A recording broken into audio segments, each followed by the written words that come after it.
The main agenda that has brought us here is the insecurity at Gwitembe. Our people of Migori County, residents of Ntimaru Sub-County, and more specifically Gwitembe, have not known rest, have not known peace, have not known order for a very long time. The last few days, there have been gunshots, deaths, injuries to our people who are residents of Migori County.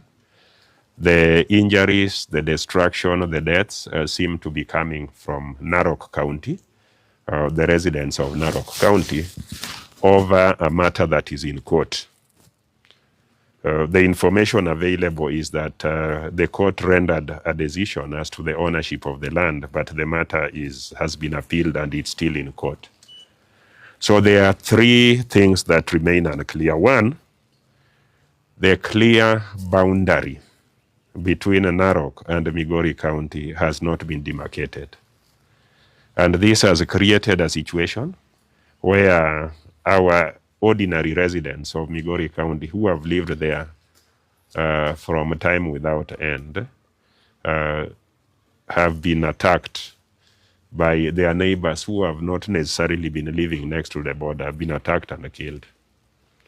So one is the clear demarcation of where the boundary is.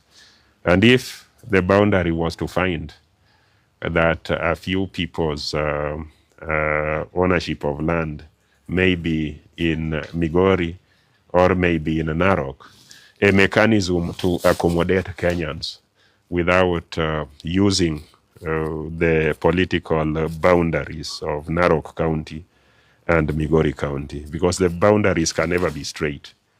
You may have land that has a few acres in Narok. You may have land in Narok that has a few acres in Migori, but you are the same Kenyan. So a mechanism of trying to address this specific ownership, not community ownership, where one community will say that we own this from this place to the other, but dealing with the people who are affected at the border.